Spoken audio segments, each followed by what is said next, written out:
Hello my scrappy friends, it is Jess here from the Scrappy Sisters and thank you for joining me for a Kitaholic Kits design team layout.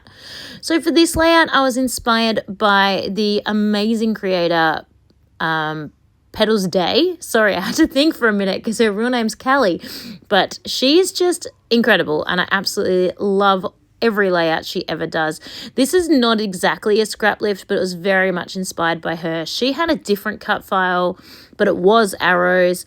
And she had it on top of a really nice floral piece of paper, and that what really got me going. I think she chain stitched around her arrows, and I've obviously just done a back stitch, but without her layout being shared publicly, I wouldn't have come up with this idea. So I very much was inspired by her. So thank you, Kelly, for sharing that.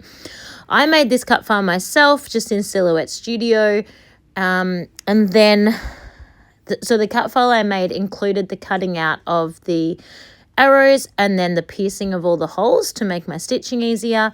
I then used 6 different colours of crochet cotton in colours that were matching of the background floral paper. And then I'm just layering up a bunch of journaling cards that came in the journaling pack just to add some layers behind my photos. I do realize once I put these on that I've spread them out a bit far and I do move them in a bit closer. And then I realize I end up covering most of them, but the thought is there. There is a little bit of color popping out from behind. These photos are of all of my cousins' children. So what are they? My second cousins. We've all met at my great-grandma's house, not my great-grandma's house, sorry, my grandma, their great-grandma's house, not for Christmas. It is specifically after Christmas because it is the first Christmas without her. And, you know, the little kids don't realize it's a reason to be sad and happy at the same time. So they just had so much fun getting to know each other because they really don't see each other very much, these second cousins, and playing together. And it was obviously warm, so the boys were having a water fight. And yeah, it was just really, really lovely to have some joy around a sad but joyous occasion. So for this layout, I don't use a lot of ephemera. I felt like the stitching and the cut file and the floral paper was a lot. So I've used all of those journaling pieces underneath my photo. Then I've got 2 big floral pieces, probably the biggest floral pieces that came in the Winnie the Pooh floral pack. I do keep saying that it's Winnie the Pooh. You wouldn't know it to look at my floral pieces. There are a couple in the pack that do have Winnie the Pooh and Eeyore in them, but obviously they're not featured in this particular layout. Then from the thicker sheet, I have used those beautiful thicker love hearts, and there will also be some tiny words coming up in a sec that are from the thicker sheet. Some enameled dots from the enameled dots pack. Then this black writing is a really, really, really old, I think it's Amy Tangerine, maybe Amy Tan thickers. I'm just slowly getting my way through these thicker sheets. This would be 10 years old probably.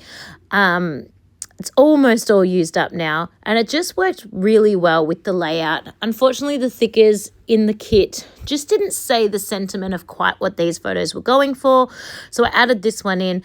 But they did have some tiny word phrases that worked really, really well for this layout, so I have put those on, which were from the thicker sheet.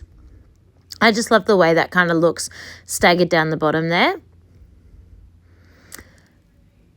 And then just to finish this layout off, I am, of course, going to add some... Oh, I want to switch those around, apparently. I'm a perfectionist over here. I'm going to pop on some splatters in some gold, as well as a few splatters in some black also, just because of those black thickers. And that will call this one complete. I've had so much fun playing with the kit this month. It is a really nice kit. I've really enjoyed working with it. And I just love the way, even though it was travel themed, I didn't do anything travel related at all. I just did my normal everyday life events with my family. And I think that's a really good way to show that even though we have certain themes and certain types of collections, you don't always have to stick with what the initial purpose was, which is really nice because I sometimes struggle at that. And sometimes I'm like, no, that's for spring. I can't use that now, but maybe I could. So anyway, I'm really happy with how this came together. Thank you so much for watching me. I hope you have enjoyed it too, and I'll see you next time.